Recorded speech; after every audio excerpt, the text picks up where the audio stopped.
du recoupement des différentes discussions entre le chef de l'État et les centrales et confédérations syndicales, et par la suite entre les ministres en charge des enseignements maternels, primaires et secondaires avec les représentants des organisations syndicales, au sein du comité de suivi, les engagements suivants ont été pris par le gouvernement.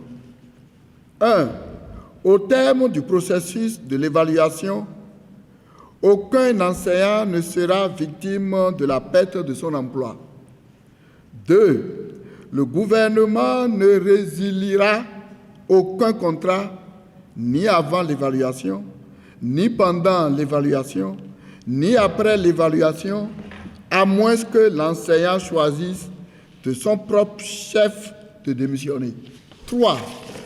Les centrales et confédérations syndicales seront impliquées dans le déroulement du processus pour garantir sa transparence et pour veiller à la mise en application des points d'accord. 4. Les épreuves doivent répondre à un format en phase avec la matière enseignée et leur niveau doivent être du CM2 pour les enseignants de la maternelle et du primaire et de la troisième ou de la terminale pour ceux du secondaire selon les cas. 5.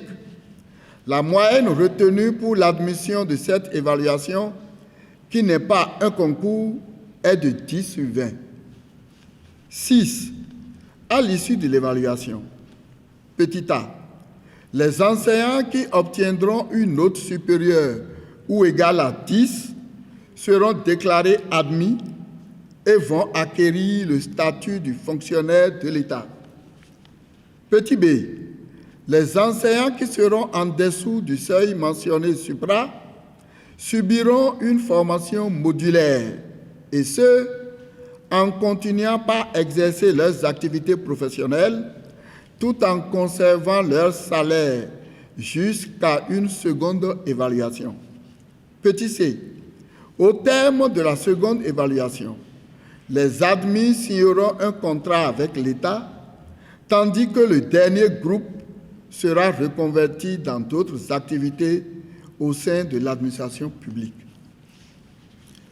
Par conséquent, les 6 centrales et confédérations syndicales, en restant vigilantes pour la tenue des 10 engagements, tiennent à préciser que leur démarche s'inscrit dans une logique empreinte de dialogue en vue d'une sécurisation des emplois pour un règlement de cette question hautement sensible, car touchant à la carrière et à la vie de plus de 18 000 travailleurs et par ricochet de celle de leur famille.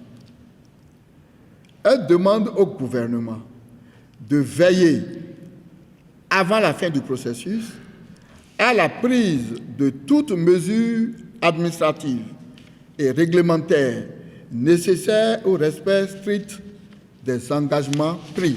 Les centrales et confédérations syndicales saisissent, une fois encore, cette occasion pour inviter les enseignants contractuels de la promotion 2008 à ne pas céder aux intimidations et à se rendre dans l'ordre et la discipline le samedi 24 août 2019 dans les centres de composition.